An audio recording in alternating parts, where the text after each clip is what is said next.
You betrayed me from the first. Forgive me. My nobleman.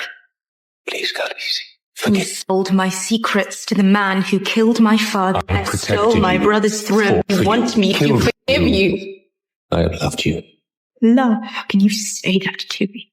Any other man now would have you executed, but he... Though tempted to kill Yora, she remembered his loyalty through darkest hours. Instead, she exiled him with lifelong banishment. Thus Daenerys lost her champion. That night atop the pyramid, she turned to find Drogon looming behind her, reaching to touch her dragon. He sniffed her hand, then flew away, perhaps disapproving her chaining Rhaegal and Viserion. A Daenerys who cannot ride her dragon, is she still the true queen? Meanwhile, Sons of the Harpy intensified attacks. Several Unsullied fell to their blades. Daenerys found herself overwhelmed. The Harpy was Meereen's shadow faction, controlled by nobles. After crucifying 163 masters, her pro-slave stance alienated elites. Resentment festered. Revenge plots unfolded. To curb violence, she tightened Unsullied patrols. Attacks lessened, but problems persisted. Dario's spies then uncovered a Harpy member in a brothel. Interrogations yielded nothing. Barristan counseled mercy, recounting her father the Mad King's tyranny. Daenerys heeded his wisdom, the decision to publicly try the Sons of the Harpy, but Missandei, once a slave, had different thoughts. Believed Daenerys couldn't act decisively. He executed Harpy members without permission. This greatly angered the Dragon Queen.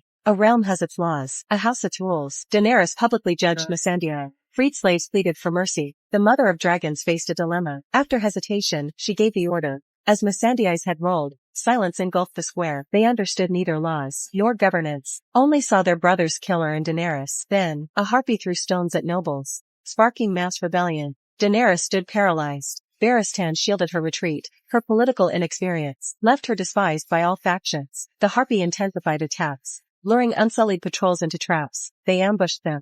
Though less skilled in combat, they overwhelmed with numbers. Soon, few Unsullied remained standing. Barristan chanced upon them and rushed to aid. With his reinforcement, Grey Worm's burden lessened, but only briefly. Once Westeros' finest knight, age had weakened Barristan. His strength faded. Both fought desperately. As death loomed, Grey Worm slew the last foe. Barristan bled out regardless. Daenerys mourned her loyal knight. He crossed continents to serve her, keeping his sacred vow. A knight should die in battle, not some filthy alley. To masked cowards, his death broke Daenerys. The final straw shattered her sanity. She chose her own rule. Nobles were dragged before her to the dragon chamber, making an example. Terrified lords trembled, but she stayed her hand. Choosing compromise, wedding noble Morik, she reopened fighting pits. Meereen's ancient tradition, uniting slaves and masters, found common ground. Seeking reconciliation through bloodsport. Elsewhere, Yora encountered Tyrion. Taking him captive, Tyrion served her enemies, a bargaining chip for forgiveness. To Yora's surprise, Tyrion sought Daenerys' service. Their paths aligned. To avoid bandits and pirates, they sailed through Valyria. Targaryen homeland lies in ruins. Graveyard of empires. 14 volcanoes erupted, dooming the peninsula. A dragon's roar pierced skies. Drogon soared above. Tyrion witnessed true dragons. Struck speechless, as they marveled, stone men boarded their ship. They're collectively called stone men infected with grayscale. A single touch from their infected flesh can spread the disease, leading victims to slowly perish. After fierce battle, the pair barely escaped with their lives, but Yora contracted grayscale. His eyes clouded with despair. Misfortune struck again. Pirates captured them soon after landing. When hearing the fighting pits reopened, Tyrion immediately proposed Yora, then offered himself as well. Wait! You have to buy me as well. We're a team. I'm a great fighter, too. It's funny. You have to give in.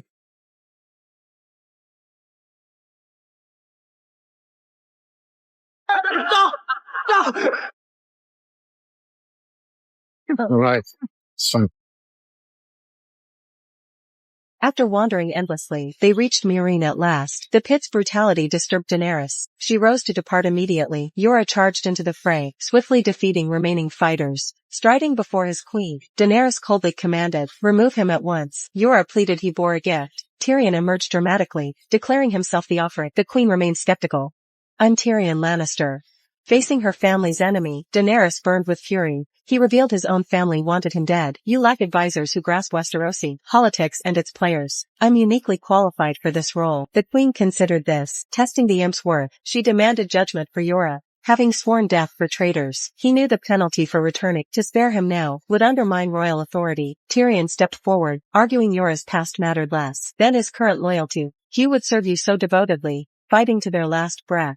Such men are rare treasures. Killing such loyalty serves no wise ruler. I advise exile instead. Daenerys pondered this counsel, then accepted Tyrion's advice. Yora stood exiled, staring at his grayscale-afflicted arm. One last glance backward, resolve hardening within him. When championship matches commenced, Yora reappeared dramatically. Let me fight for you, my queen. Your grace. Daenerys gazed at him conflictedly. This man she'd banished twice over, yet who kept returning? Slowly, she raised her hands. A single clap granting permission. His opponents now were deadlier than any previous challengers. Age weighed on Yora, each strike more labored. Seeing him struggle, Daenerys' heart clenched with fear. Yet he parried each lethal move, until finally, only elite warriors remained.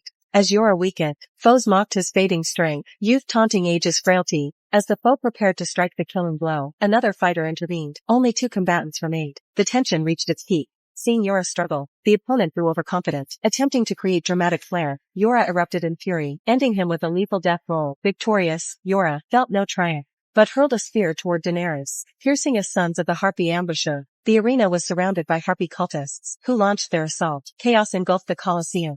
Moloch shouted about an escape route. Before being silenced mid-sentence, Yora fought his way to Daenerys. He extended his hand, gazing tenderly. She met his outreached palm. Yora reclaimed his place by her side. With Dario, they shielded her retreat, but the gate slammed shut, forcing them to find another exit. They found themselves surrounded. The group fought desperately, against overwhelming numbers. Unsullied fell one by one. Amidst the despair, Daenerys clasped Missandei's hand, awaiting their fate. A dragon's roar shattered the sky. Drogon descended in fury. The black dragon emerged blazing, landing at the arena's heart. None shall harm my mother. His flames cleansed the battlefield, forcing the Harpies into retreat. They hurled spears at Drogon.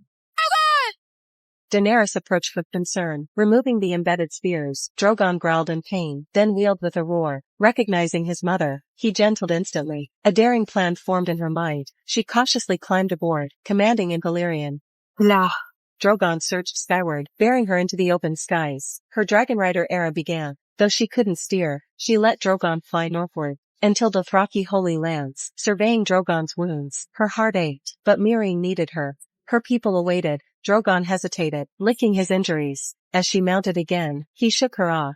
Daenerys sighed, sent him to hunt. He remained stubborn. She encountered Dothraki riders. Dropping her ring as a marker, the horsemen encircled her. How could she escape? In Meereen, council members deliberated. Dario and Yora would search. Others would defend the city. Soon, they found Hoofprints and Daenerys' ring. The caged dragons starved, without their mother's care. Tyrion believed caged dragons belong in the sky, not dank cellars. Liquid courage in hand, he approached the dungeon. Dragon roars shook his resolve. Soft words calmed the beasts. He unchained one dragon. The other watched warily, offered his neck voluntarily. After finishing all this, the little demon rushed back to the entrance. It's time I have an idea like that. Punch me in the face. Even shackled with heavy iron chains, yet in these 3 hatchlings not yet a month old, Daenerys felt no trace of fear. Witnessing their mother's inhuman suffering, the hatchlings suddenly attempted their first dragonfire. The warlock, sensing danger, quickly retreated, but as the dragonfire erupted, he was engulfed in raging flames. The warlock fell screaming before turning to ash. The intense heat melted the chains from Drogon's neck. Daenerys finally realized her children's terrifying power. To punish her captors, she coldly ordered them, locked in dark dungeons, left to starve in despair. Then she departed with her 3 children, leaving the city behind, embarking on a new journey. As Drogon gradually grew larger, he could now hunt fresh prey from the sea, roasting his catches for meals. Daenerys watched their growth with pride, for she possessed the world's mightiest power, dragons that could challenge entire armies. But she never anticipated her children's tragic fates. To fight the undead hordes, Daenerys sent her young dragons to battle. Though they were growing in size, they were barely a year old, lacking combat experience. Viserion was struck by the Night King's ice spear. Bleeding profusely, Viserion crashed into the frozen lake before her eyes. After battle, Whites dragged him from the depths. The Night King resurrected him as a fearsome weapon of war. But the most tragic fate awaited her second son Rhaegal, severely wounded in battle. Just beginning to recover, he was ambushed at sea. A massive spear pierced his throat, plunging into the dark abyss. Daenerys, shattered by loss, now understood mercy to enemies was cruelty to herself. Though seeking vengeance, she retreated to protect Drogon. When the Game of Thrones ended, Drogon revealed his true power. He destroyed the Iron Fleet and smashed every anti-dragon weapon. After conquering the 7 kingdoms, fate took cruel turn. Daenerys met her end, betrayed by her lover, but Drogon spared Jon Snow. Recognizing Jon's blood, carried Dragon's heritage. Disillusioned Drogon roared at humanity's frailty, melted the Iron Throne with fury. Carrying Daenerys' body, he left human realms forever, destined to live in solitude.